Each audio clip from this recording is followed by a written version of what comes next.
முதலமைச்சர் செல்வி ஜெயலலிதா தலைமைச் செயலகத்தில் மாவட்ட முன்னாள் படைவீரர் நல அலுவலகங்களில் காலியாக உள்ள 12 உதவி இயக்குநர் பணியிடங்களுக்கு தெரிவு செய்யப்பட்டவர்களுக்கு பணி நியமன ஆணைகளை வழங்கினார்.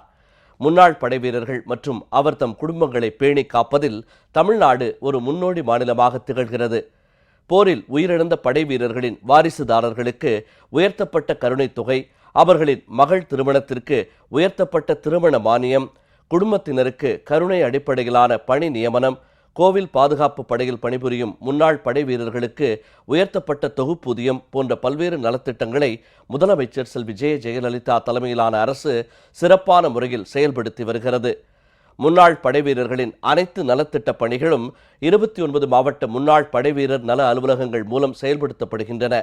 இந்த திட்டப்பணிகளை மேலும் செம்மையான முறையில் செயல்படுத்தும் பொருட்டு மாவட்ட முன்னாள் படைவீரர் நல அலுவலகங்களில் காலியாக உள்ள 12 உதவி இயக்குநர் பணியிடங்களுக்கு முப்படைகளைச் சேர்ந்த அலுவலர்கள் மற்றும் முன்னாள் முப்படை அலுவலர்களிடமிருந்து விண்ணப்பங்கள் வரவேற்கப்பட்டு உயர்மட்ட தேர்வுக்குழுவால் நேரடி நியமனம் மூலம் தெரிவு செய்யப்பட்டனர்.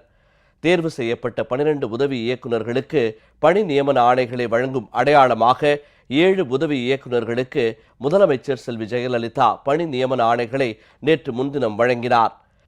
இந்த நிகழ்வின் போது கூட்டுறவுத்துறை அமைச்சர் திரு செல்லூர் கே ராஜு, தலைமைச் செயலாளர் திரு மோகன் வர்கீஸ் சுங்கத், தமிழ்நாடு அரசு ஆலோசகர் திருமதி ஷீலா பாலகிருஷ்ணன், பொதுத்துறை முதன்மைச் செயலாளர் திரு யதீந்திரநாத் ஸ்வேன், பொதுத்துறை கூடுதல் செயலாளர் மற்றும் முன்னாள் படைவீரர் நல இயக்குநர் திரு வே பழனிக்குமார் மற்றும் அரசு உயர் அலுவலர்கள் உடனிருந்தனர்.